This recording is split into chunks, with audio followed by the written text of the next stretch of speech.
My main card predictions for UFC Fight Night 94. Thank you so much for tuning in. If you enjoy the content, as always, give the video a thumbs up and subscribe to the channel. That would be fantastic. The reason why I'm only going to do the main card is because I don't have time to do the film study on all of these fights, and I also don't have the time to do my normal videos with what I would consider the high quality, high production value, because I've been out of town on work a lot lately. I have to get up early in the morning tomorrow to go out of town once again, so I can't stay up late editing videos and such like that. So I'm going to try to do it like this.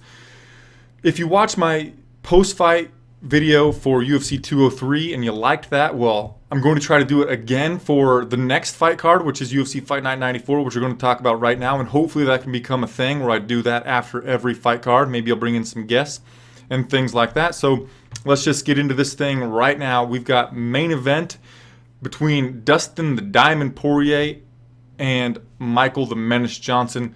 Let's bring up the card here. Okay, so straight away, this is a pretty fun main event, actually. It's kind of important for the 155-pound division. Dustin Poirier, 20-4. Michael Johnson, 17-10. The odds have Poirier at -165. Comeback on Johnson at +145. Straight away, what I thought was Poirier is going to need to put the pressure on Michael Johnson, because if he lets Johnson dictate the pace and where the fight happens, the spacing, Johnson should be able to pick apart Poirier. But I don't think that happens, because since moving to 155 pounds, Poirier has looked absolutely ferocious. Nothing short of pterodactyl level ferocity. You know what I'm saying? This guy is an absolute killer. And also, we've seen that his durability has heightened since moving to 155 pounds. We can look at his fight against Joseph Duffy. He got hit with some pretty darn big punches early, might have even broke his nose or something in that fight, and just kept coming, showed a lot of durability. Michael Johnson is a pretty durable guy, but he's lost to lesser competition than what Dustin Poirier has lost to. Now, that's something that we need to take into consideration. Let's click over here. Dustin Poirier has only lost to the Korean Zombie, Cub Swanson, and Conor McGregor in his UFC career. Now, that's pretty fantastic. Let's look at Michael Johnson's record. He's lost to a lot lesser competition. Beneil Dariush, pretty high level, but Reza Madadi, not quite on Poirier's level, in my opinion. I was watching a video of Michael Johnson on a Facebook stream a little while ago today even, where Johnson said that he thinks Poirier is going to try to take him down, and right away I thought, what? You got to be on drugs, dude. There's no way Poirier's going to try to take you down. But then I watched some film, and perhaps Poirier will try to take him down. Even though Johnson should have the superior wrestling, Poirier does have some solid jiu-jitsu skills, and he owns 2 Darce choke victories. That's pretty incredible right there. Where these guys match up that's really significant is both of them are southpaws, and both of them love throwing a 1-2. Michael Johnson will throw a 1-2 over and over. He'll just paw the right jab out there just constantly and left hand behind it. And we can see on the stats here, Johnson misses a lot. He will throw that combination out just over and over and over, and just at air. When he fought Beneil Dariush, it was like he was throwing it at air just over and over, and he basically throws that combination just tons and tons of times. Poirier also throws that technique, but occasionally Poirier will miss with the jab, and then he will connect with the straight left. And Poirier has more punching power than Michael Johnson. Johnson should be the volume striker, as you can see where he actually lands a lot less than Dustin Poirier, but Johnson should be the volume striker, and Poirier has more power. We've seen where Johnson, when he doesn't have the ability to dictate where the fight happens and how it happens, like against Nate Diaz, Diaz decided where he was going to take the fight to Johnson and not let Johnson press forward. Johnson kind of is a head case, and he lost his game plan and just kind of played right into Nate Diaz's hands. I think that Poirier is going to be able to land that big left straight early to Johnson, throw Johnson's confidence off a little bit, and then Poirier's going to be able to turn it up a notch, bring on that ferocity, and finish Johnson with strikes. I'm guessing in round number 3. I'm actually pretty confident that Poirier wins this fight, and he also wins it before it gets to the judges. I'm not going to play it inside the distance, but I have parlayed Dustin Poirier with somebody who we're going to talk about in just a second. Michael Johnson's path to victory, decision, so it could happen that way, but I'm picking Dustin Poirier inside the distance. He is minus 165, Michael Johnson plus 145. Let's go to the co-main event of the evening. Uriah Primetime Hall versus Derek, the former cheerleader Brunson. Now, straight away, I was thinking that this fight is a striker versus a grappler. Derek Brunson has some fantastic wrestling skills. He took Yoel, Soldier of God Romero, down twice in the first round of their fight. Now, at least one of those times it was Yoel getting a little bit crazy, but that right there is a big feather in your cap to have taken down Yoel Romero. Uriah Hall needs spacing. He needs the distance in order to be successful. You can't, if he struggles when dudes pressure him. See Kelvin Gastelum. See when he fought, I'm blanking on it, it's one of my good friend Daniel Levy's favorite fighters, when he fought Robert Whitaker. You pressure this guy and he does not have that much success. Derek Brunson is fantastic with his pressure. Also, Uriah Hall does not have that good of takedown defense. Derek Brunson, as I mentioned, has some fantastic takedowns. So that's where it's striker versus grappler. Uriah Hall with those fantastic kicks, Brunson with those takedowns. But that's not pure, plain and simple striker versus grappler. Brunson has some real success on the feet. He had real success on the feet also against Yoel Romero, and he had real success against Lorenz the Monsoon Larkin. Against Larkin, the reason for his success on the feet was because of the threat of the takedown. He could just fake a level change with his shoulders. The Lorenz would be thrown off a little bit, and Derek could come with a big punch.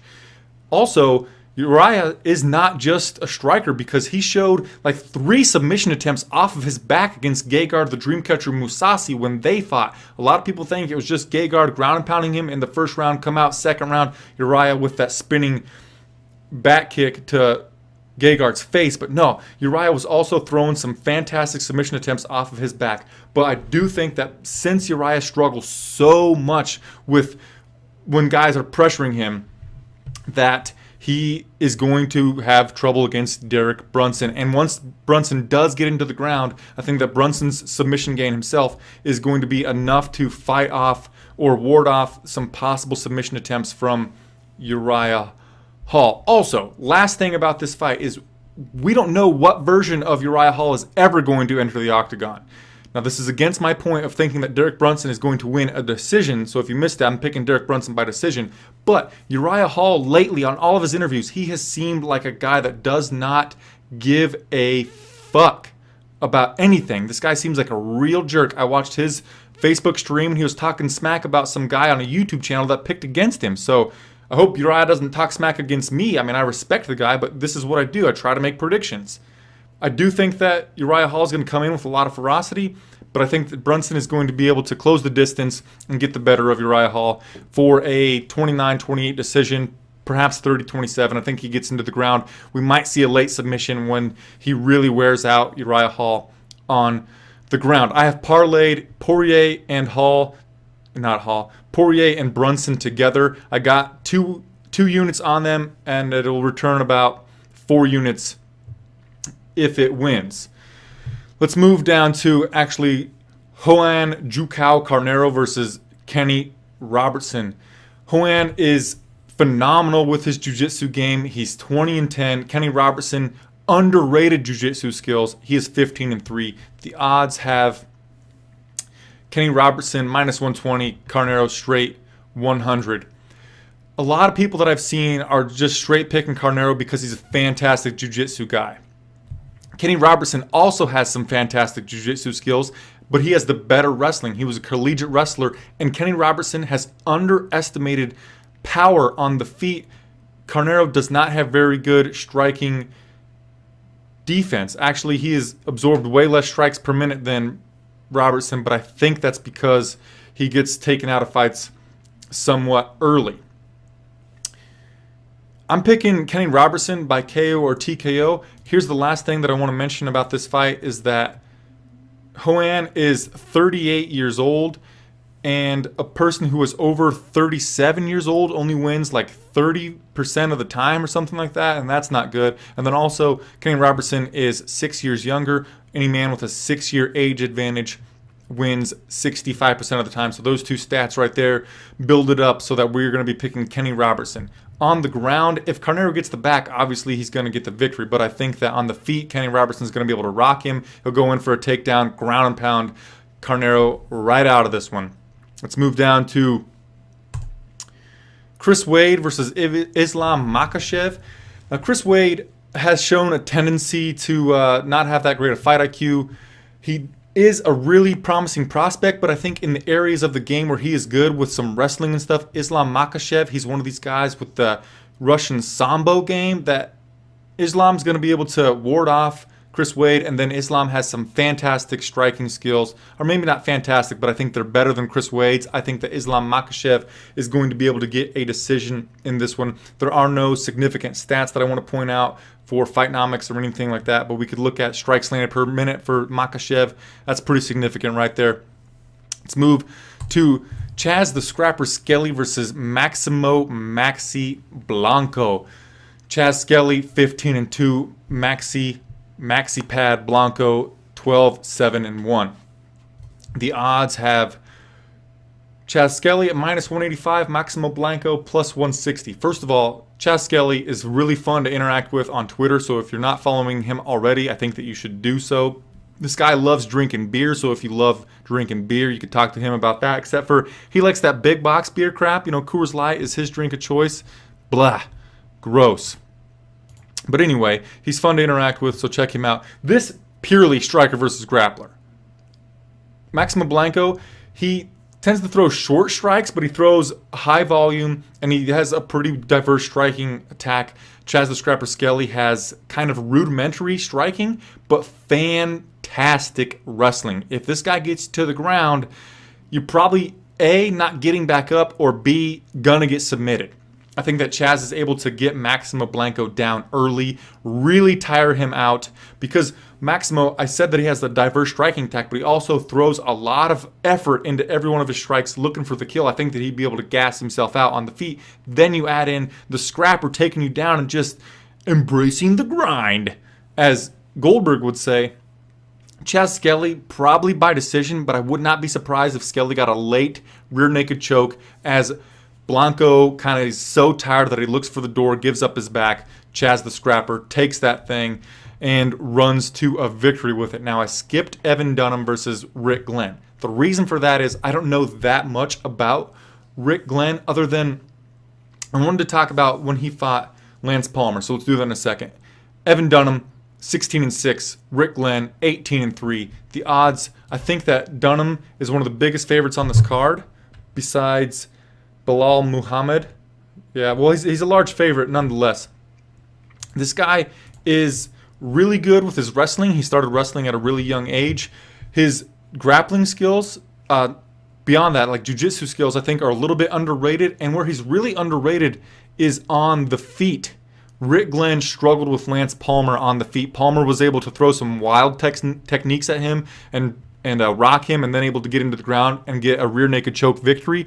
I think that we could see a similar type of thing from Evan Dunham on Rick Glenn in this one. I think that on top of that, fighters making their UFC debut against a UFC fighter who this is not their debut have not fared well in the past. Now, Rick Glenn is the former World Series of Fighting champion, so he should be used to the pressure, but the UFC is a different beast, and the stats speak for themselves. I think the last time I looked, debutees or debutants were like 10 and 55 or something when they've been facing a UFC veteran or a person who has UFC octagon experience. And Evan Dunham has a lot of UFC experience. He's been fighting high-level guys for a long, long time. I think that Evan Dunham is able to either get a TKO victory in this one or a decision, probably. So my picks for the main card, we've got Poirier, Brunson, Dunham, Robertson, Makhachev, and Skelly.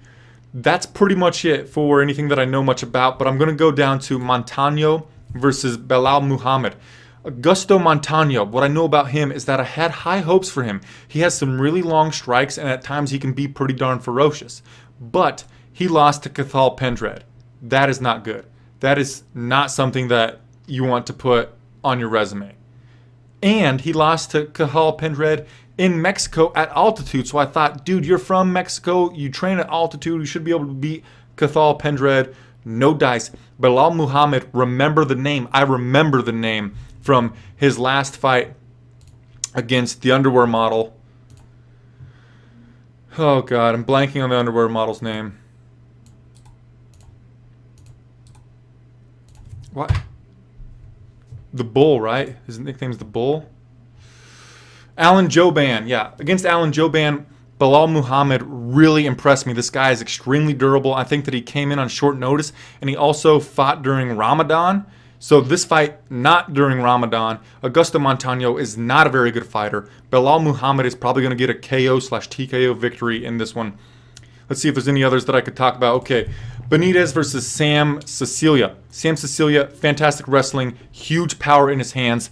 Gabriel Benitez has not attempted a takedown in his UFC career, and playing a standing striking game with Sam Cecilia, who needs a darn nickname because this guy hits like a fucking truck, is a bad move, homie. Sam Cecilia via KO or TKO round number 2. Carlos Jr., he really disappointed me in his last fight against Dan Kelly, old man Dan Kelly. Carlos Jr., Cara de Sapo shoe face, has some fantastic jiu-jitsu skills, but Dan Kelly with that judo really got the better of him, and I was disappointed in Carlos Jr. He has a lot of quit in him as well. Leandro Augusto Leko, this guy is used to fighting larger fighters, and he also hits like a truck. He kind of throws wide punches and uses his face for defense a little bit, but because Carlos Jr. has a little bit of quit in him, and because he's going to have some size advantage. Cara de Sapo is going to have some size advantage. Leko is used to fighting the larger men. I think that Leko is able to get at least some volume striking off, where Carlos Jr. kind of throws like one strike at a time here and there. Leko is going to get a decision if he doesn't stop Carlos Jr. late. Now that is all I have. If you guys... Yeah,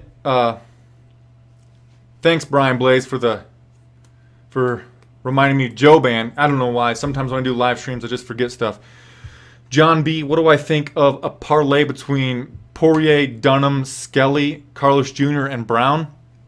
I think that parlay is too large. You don't want to parlay something with that many teams on it, but definitely, if I were you, I would try to parlay. This is good. I might steal it from you. Poirier, Dunn, and Skelly. Just those 3 right there. Let's go over here and punch it into best fight odds and see what we could get for odds on that parlay. So you're saying Dunn, Poirier, and the scrapper plus 222 on that. I think all 3 of those guys win. If you put 1 unit on that, you're getting 2.22 units back. I mean, that's worth it right there. I think that all 3 of those guys get the victory. I definitely wouldn't play it with all of those teams on it. I think that Carlos Jr. loses, and I would not put any stock on Brown. This guy, we have high hopes for him, and his opponent is, not that high a level, but I think that he's been overhyped a little bit just because of his length and because he was on looking for a fight.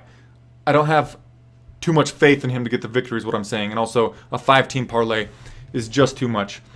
Any other questions before I get out of here? Be sure to check me out. If you like this style of video, I know I didn't bring a terrible amount of fantastic analysis to the table for this one.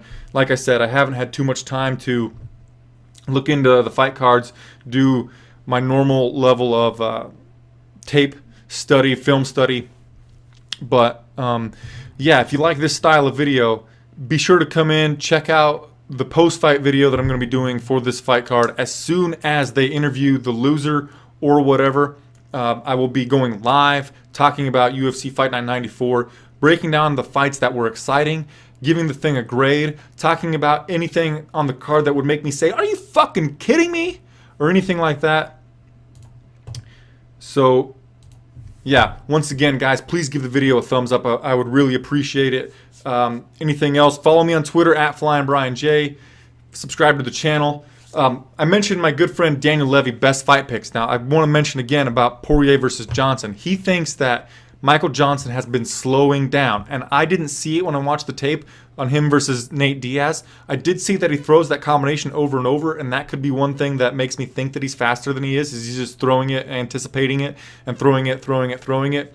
One thing I forgot to mention is that if Michael Johnson throws that combination so much, I think that Poirier is going to be able to get him with a check right hook or get a single tie clinch uppercuts. He likes to do both of those things.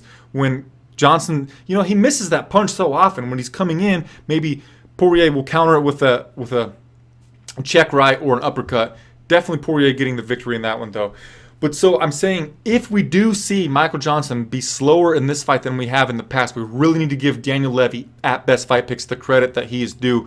Follow my good friend Will Martin, who does fantastic full fight card preview videos. Check him out, please, and thank you. Check out Daniel Levy at Best Fight Picks. My good friend Wesley Riddle, thanks for tuning in. Check him out on Twitter, All That MMA. He does like professional style twittering, where I'm cursing and drinking beer during the fights. This guy does professional style stuff, so you're going to want to follow him.